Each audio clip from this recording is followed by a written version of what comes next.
தமிழ் மக்களுக்கு வணக்கம். அதாவது நம்ம பெரிய பெரிய ஆளுங்களோடலாம் சண்டைய போட்டுக்கிட்டு இருக்கும் பொழுது, இந்த உதயநிதி, ஸ்டாலின், அப்புறம் இப்ப நேருவுக்கு இருக்கக்கூடிய அல்லக்கைகள், நேருவுக்கு தெரிஞ்சு நடக்குதா, தெரியாம நடக்குதா அப்படின்ட்டுலாம் நம்ம கேள்விகள கேட்டுட்டு இருக்கும் பொழுது, அதையும் பார்த்தீங்கன்னாக்கா, அமலாக்கத்துறை வரைக்கும் அந்த பிரச்சனைகளை கொண்டு போய் ஹைலைட் பண்ணதோடு அல்லாமல், அந்த வழக்கிலயும் நம்ம முக்கியமான ஒரு பங்காற்றப் போகிறோம் என்கிற அளவிற்கு இருக்கும் பொழுது, இந்த சிலுங்களோடலாம் சண்டை போடுறது அப்படின்றத என்றைக்குமே நான் ஒரு பொருட்டாவே எடுத்துக்க மாட்டேன். அத நான் கண்டுக்கவும் மாட்டேன். யாரோ எவனோ ஒருத்தன் பேசிட்டு போறான் அப்படின்னு கடந்து போவேன். ஆனா பாருங்க, கடலூர்ல இருக்கக்கூடிய இந்த மங்களூர் தொகுதி, தனி தொகுதி இது. இந்த மங்களூர் தொகுதியில இருக்கக்கூடிய ஒரு திமுக உடன்பிறப்பான உளுத்தம் பருப்பு. திமுக உடன்பிறப்பா இருந்தா, அவன் பிக் பாக்கெட்லேருந்து சீரியல் ரேபிஸ்ட்டுக்குள்ள ஏதாவது ஒண்ணுத்துல இருக்கணும். ஒரு கேட்டகரியில இருப்பான். சரியா? அப்படி இருக்கக்கூடிய ஒரு பொறுக்கியை பற்றி இன்றைக்கி ஒரு வீடியோ போடுற நிலைமைக்கு வந்திருக்கோம் அப்படின்றது தான் நான் ரொம்ப உள்ளபடியே வருத்தத்தோடு தான் இதை நான் செய்கிறேன். ஆனால் மக்களுக்கு இது தெரிய வேண்டும். அதாவது ஒரு முன்னாள் சேர்மன், அதாவது சுகுணா என்கிற ஒரு பெண்மணியுடைய அவங்க பார்த்தீங்கன்னாக்கா திமுகவுடைய ஒன்றிய சேர்மனாக பணிபுரிந்தவர், இன்றைக்கு முன்னாள் சேர்மன். அந்த முன்னாள் சேர்மனுடைய கணவன் என்கிற ஒரு பதவியை வைத்துக்கொண்டு அவன் பார்த்தீங்கன்னா போடுற ஆட்டம் கொஞ்சம் நஞ்சம் கிடையாது. திமுக இளைஞரணியில யார் நம்ம உதயநிதியுடைய தலைமையில் இருக்கக்கூடிய திமுக இளைஞரணியிலையும் வேற அவன் பொறுப்பில் இருக்கானாம். இதை வைத்துக்கொண்டு அந்த மங்களூர் பகுதியில் இருக்கக்கூடிய அத்தனை கட்ட பஞ்சாயத்துலையும் இவன் தான் ஈடுபடுறான் அப்படின்றது தான் குற்றச்சாட்டு. இதை ஒருத்தர் பாவம் பாதிக்கப்பட்ட ஒரு நபர் என்னை கூப்பிட்டு சொல்லி, ஏங்க ஒரு ட்வீட் போட்டு நீங்கள் கொஞ்சம் மிரட்டுங்க, இது மாதிரி சொல்லுங்கள், இது மாதிரி மக்கள் முன்னாடி கொண்டு வாங்க. மிரட்டுங்க கூட இல்லை, விழிப்புணர்வை ஏற்படுத்துங்க. நம்ம யார் மிரட்டுறதுக்கு? விழிப்புணர்வை ஏற்படுத்துங்க. சொல்லுங்கள், இந்த மாதிரி இப்படிலாம் பேசிட்டு இப்படிலாம் அநியாயம் பண்ணிக்கிட்டு இருக்கான் அவன்.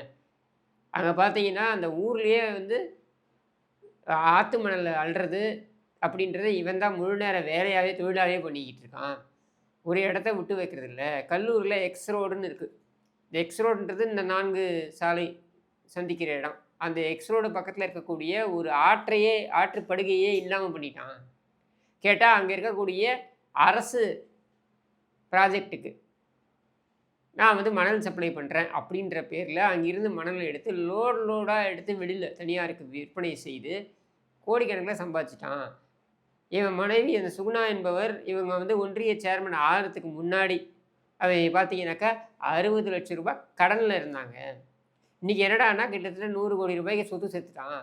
அடுத்து ஒரு 3-4 நாட்களில் பார்த்தீங்கன்னாக்கா இந்த பத்திரிகையை நீங்களே பாருங்கள். இந்த பத்திரிகையில் இவங்க கட்டியிருக்க வீடு, இந்த வீட்டுடைய கட்டுமானத்தையும் நீங்களே பாருங்கள். கிட்டத்தட்ட 10 கோடி ரூபாய்க்கு வீடு கட்டிக்கிட்டு இருக்கான். இந்த 4 ஆண்டுகளில் எங்கிருந்து இவனுக்கு இவ்வளோ பணம் வந்தது? ஒரு முன்னாள் ஒன்றிய சேர்மனுடைய கணவனிடமே இத்தனை கோடி ரூபாய் புழங்குகிறது என்றால், அங்கே இருக்கக்கூடிய மாவட்ட செயலாளரிடம் எவ்வளவு புழங்கும்? அங்கே இருக்கக்கூடிய எம்எல்ஏவிடம் எவ்வளவு புழங்கும்? அங்கே இருக்கக்கூடிய அமைச்சரிடம் எவ்வளவு புழங்கும்? அப்படின்ற கேள்வியை உங்களோட யூகத்துக்கே நான் விட்டுறேன். இது எதுக்கு நான் சொல்கிறேன்னா, இவ்வளவு அயோக்கியத்தனத்தையும் பண்ணிக்கிட்டு இருக்கான். இது அத்தனையும் எங்கே பண்ணுறான் அப்படின்னாக்க, தொழுதூரில் இருக்கக்கூடிய டோல்கேட் பக்கத்தில் இவனுக்கு ஒரு செங்கல் சூளை அப்படின்ற பேரில் ஒன்று வச்சுக்கிட்டு இருக்கான். அங்கே நம்ம இந்த சாமி படத்தில் கடைசி கிளைமேக்ஸ் ஷாட்டில் ஓடுவாப்பில் தெரியுமா, பெருமாள் பிச்சை. அது இது மாதிரி இருக்கும், சூளைகள் செங்கல் சூளை மாதிரி நிறைய இருக்கும், அங்கே தான் ஓடுவாப்பில். அந்த மாதிரியான ஒரு இடத்தை வைத்து கொண்டு இவனுக்கு பட்டப்பெயர் வேறு. இவனுக்கெல்லாம் பட்டப்பெயர் வச்சுக்கிறது, பிளேடு பக்கிரி இந்த மாதிரிலாம் பட்டப்பெயர் வைக்கிற மாதிரி இவனுக்கு பட்டப்பெயர் என்னன்னாக்கா வேட்டை சங்கர் அப்படின்ட்டு. என்னடா வேட்டை சங்கர்? நம்ம சவுக்கு சங்கர் கேள்விப்பட்டிருக்கோம். இது என்ன வேட்டை சங்கர் அப்படின்னா, இவன் மான் வேட்டையெல்லாம் ஆடுவானாம். மான் வேட்டை, முயல் வேட்டை, முடிஞ்சால் வேறு இத்தியாதி வேட்டைகள் இதையெல்லாம் செஞ்சு சப்ளை பண்ணுறது பெரிய பெரிய அரசியல்வாதிகளுக்கு. இப்படி சப்ளை செய்யக்கூடிய அரசியல்வாதிகளில் முக்கியமான நபர்கள் யாருன்னு பார்த்தீங்கன்னாக்கா, அங்கே இருக்கக்கூடிய பக்கத்தில் இருக்கக்கூடிய பகுதியில் இருக்கக்கூடிய வசந்தம் கார்த்திகேயன். இவருடைய மிகப்பெரிய அவர் தான், உங்களுக்கே தெரியும் இல்லையா வசந்தம் கார்த்திகேயன் யாருன்ட்டு. அவர் கட்சி தொண்டர்களுடைய கூட்டத்துக்குள்ளே, செயல் வீரர்கள் கூட்டத்திலே பார்த்தீங்கன்னாக்கா வீரன் குவார்ட்டர், அதுக்கப்புறம் பியர் பாட்டில் இதையெல்லாம் டேபிள் மேலே வச்சு உபசரித்தவர். அவ்வளோ பெரிய ஒரு கெத்து காண்பித்தவர் அவர். ஏன்னா அவருடைய நிறுவனத்துடைய பியர் பாட்டிலே அது அப்படின்றதுனால. ஸோ அவருக்கு எல்லா விஷயத்தையும் சப்ளை பண்ணக்கூடியவர், சகலத்தையும் சப்ளை பண்ணக்கூடியவன் இவன் அப்படின்றதுனால என்னை யாரும் எதுவும் செய்ய முடியாது அப்படின்னு சொல்லிட்டு திரியிறானாம். அது தெரிஞ்சுட்டு போட்டோம், நம்ம ஒன்றும் பண்ண முடியாது. பேய் அரசாண்டால் பிணந்தின்னும் சாத்திரங்கள் அப்படின்ற வகையில் ஸ்டாலின் அரசாண்டால் இந்த மாதிரி பொறுக்கி மொள்ள மாதிரி முடிச்சவிக்கி இதையெல்லாம் வந்து இங்கே இப்படி தான் கோல் வச்சுக்கிட்டு இருப்பான் அப்படின்றதுல நம்ம ஒன்றும் ஆச்சரியப்படுறதுக்கு எதுவுமே கிடையாது. ஆனால் இதில் என்ன அப்படின்னா, இவனால் பாதிக்கப்பட்டவர்கள் கொலை குற்றச்சாட்டு வரைக்கும் இவன் மேலே வைக்கிறாங்க. இவனுடைய அந்த சமூக வலைதளத்தில் போய் பார்த்தீங்கன்னாக்க, இவன் போடுற கெத்து ஃபோட்டோஸ்லாம் எடுத்து பார்த்தீங்கன்னாக்க, அப்படியே பெரிய வீரன் மாதிரியான ஒரு போஸ்ட்லாம் பண்ணுறது பிம்பு வேலை. ஆனால் இவன் கொடுக்குற பில்டப் பார்த்தீங்கன்னா இதெல்லாம் சரியா, இதை நம்ம பண்ணிட்டு போகட்டும். இப்போ நாம் வந்து நியாயமான கேள்வியை வச்சோம். ஏன்டா நீ வந்து சோறு தான் திங்கிற, திமுககாரன் சோறு தின்னுமானான்றது வந்து ஆச்சரியமாக நம்ம கேட்க வேண்டிய விஷயந்தான். அப்படி இருந்தாலும் கூட ஒரு கால் சோறு தின்ற திமுககாரனா இருப்பானோ, அது வந்து அரிதிலும் அரிது. அப்படியே இருப்பானோன்ற சந்தேகத்தில் நாம் ஒரு கேள்வியை கேட்டோம். என்ன கேட்டோம்னா, ஏன்டா இந்த மாதிரி வந்து ஆத்து மணலை திருடி சொத்து சேர்க்குறியே, உனக்கு வெக்கமா இல்லையா அப்படின்ற ஒரு கேள்வியை கேட்டால், 60 லட்ச ரூபா கடனில் 4 வருஷம் முன்னாடி இருந்த நீ எப்படிடா 100 கோடி ரூபாய் சொத்துக்கு சொந்தக்காரனான அப்படின்ற கேள்வியை கேட்டால், இல்லை நான் வந்து உழைச்சி சம்பாதிச்சேன் அப்படின்னு சொல்லு, இல்லை நான் பேசுகிறது அவதூறு அப்படின்னு வழக்கு போடு. இதெல்லாம் நியாயமாக இருக்கிறவன் செய்யக்கூடியது. நீ வழக்கு போட்டால் அந்த வழக்கை நான் சந்திக்க போகிறேன். அதை விட்டுவிட்டு எனக்கு நீ ஃபோன் பண்ணி, என்னுடைய மொபைல் ஃபோன் வந்து எல்லா இடத்துலையும் அவைலபிளாக தான் இருக்குது. நான் ஒன்றும் ஓடி ஒழிஞ்சிக்கிற ஆள் கிடையாது. அப்படி இருக்கும் பொழுது எனக்கு நீ ஃபோன் பண்ணி இந்த அடிப்பொடிகளை விட்டு ஃபோன் பண்ணி, நீ பண்ணாலே எடுக்க மாட்டேன். இதில் அடிப்பொடிகளை விட்டு ஃபோன் பண்ணி எனக்கு மிரட்டல் கொடுத்தனா நான் பயந்துருவேனா? இதில் மக்கள் புரிந்து கொள்ள வேண்டியது என்னென்னா, ஒரு சாதாரண அதான் திருப்பி சொல்கிறேன், ஒரு சாதாரண ஒன்றிய சேர்மனுடைய கணவன் 100 கோடி ரூபாயை வைத்துக்கொண்டு இங்கே புழங்க முடியும். அமைச்சர் சிவி கணேசனுடைய பெயரை சொல்லித்தான் அவன் எல்லா வேலையும் செய்கிறான் என்று அந்த பகுதியில் இருக்கக்கூடிய மக்கள் சொல்கிறார்கள். ஒரு ஆற்றுப்படுகையே காலி பண்ணிட்டான் தம்பி, அங்கே இருக்கிறவங்க சொல்கிறாங்க, நான் சொல்லலை. இந்த அளவுக்கு வந்து சூறையாடிக்கிட்டு இருக்கான், இந்த அளவுக்கு கட்ட பஞ்சாயத்து பண்ணிக்கிட்டு இருக்கான், இவனை மீறி எதுவுமே அங்கே செய்ய முடியல அப்படின்ற அளவிற்கு இவன் கோல வச்சுவான் என்றால், நீங்கள் யோசிச்சு பாருங்கள், ஒவ்வொரு மாவட்டத்திலும் இந்த மாதிரி எத்தனை பொறுக்கிகள் இருப்பார்கள். இந்த பொறுக்கிகள் குண்டர்களாக எப்படியெல்லாம் வலம் வருவார்கள்.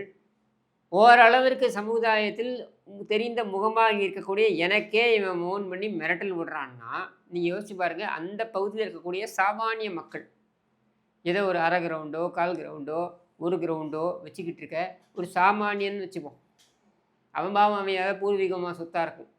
அதை வச்சுக்கிட்டு அவன் வந்து ஏதோ ஒரு சின்ன வீட்டில் அங்கே இருந்தான்னா கூட இவன் போய் மிரட்டினான்னா அவன் எப்படி அதை எதிர்கொள்ள முடியும்?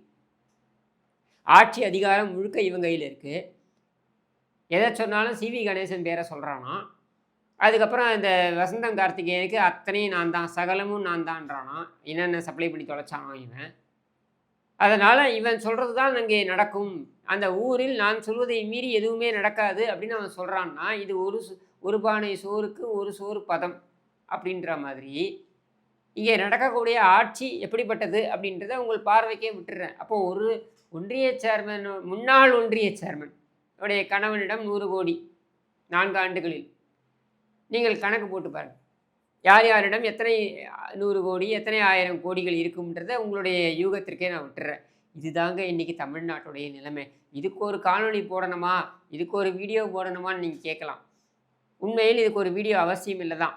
நானே அந்த ஃபோன் பண்ணி என்னை மிரட்டினா பாருங்கள், அவன்கிட்ட எப்போவுமே எல்லோருக்கும் சொல்லக்கூடிய பதிலை தான் அவங்ககிட்டையும் சொன்னேன். என்னென்னா, பாரு நான் என்னுடைய வீட்டிலேருந்து இந்த ஸ்டுடியோக்கு நடந்து தான் வருவேன், நடந்து தான் போவேன், என்னால் என்ன முடிஞ்சோ பிடிங்க சரியா, எனக்கு இந்த மிரட்டல் விடுறதெல்லாம் வச்சுக்காத. இதெல்லாம் பார்த்து நான் வந்து கண்டுக்கிற ஆள் கிடையாது. எப்போவுமே எனக்கு ஒரே ஒரு நம்பிக்கை தான், அது விதியின் மீது நான் நம்புவேன். எனக்கு விதிக்கப்பட்ட காலம் வரைக்கும் நான் இருப்பேன். அந்த விதிக்கப்பட்ட காலம் முடிஞ்சிருச்சு அப்படின்னா நான் கிளம்பிடுவேன். இவ்வளவுதான் சரியா. அப்படி இருக்கும் பொழுது நீ மிரட்டுறதுனால எனக்கு ஒரு பிரச்சனை வரும் என்றோ அல்லது அதனால் பயந்து நான் ஒழிஞ்சுப்பேனோ நீ கனவுலையும் நினைக்காது. இத்தனைக்கும் இந்த மாதிரியான நபர்கள்லாம் இவன் ஃபோட்டோவெல்லாம் பாருங்கள், இந்த கருவு முடிச்சவனெல்லாம் பற்றி பேசணுன்னு எனக்கு என்ன தலையெழுத்தா? நாம் எதோ பேசிக்கிட்டு இருக்கோம், என்னென்னமோ அரசியல் பண்ணிக்கிட்டு இருக்கோம் சரியா. இந்த நாய் எங்கேயோ ஓரமாக போய் ஊரை திருடிட்டு பொழைச்சிக்கிட்டு இருக்கு. இப்படி திருடி பிழைக்கிறதுலாம் ஒரு பொழப்பா அப்படின்னு அந்த மக்கள் தான் செருப்பால் அடிக்கணும்.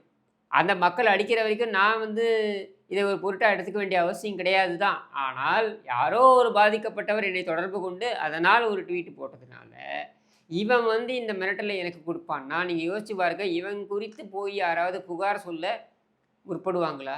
அங்கே இருக்கக்கூடிய லோக்கல் காவல் நிலையத்தில் சொன்னால் இவன் விட்டு வைப்பானா? அப்போ இந்த மாதிரியான ஒரு சமூகத்தில் இப்படிப்பட்ட ஒரு சட்டம் ஒழுங்கு இருக்கின்ற ஒரு இடத்தில் தான் நாம் வாழ்கிறோம் அப்படின்றத உங்கள் பார்வைக்கே கொண்டு வந்து விடைபெறுகிறேன். நன்றி, வணக்கம்.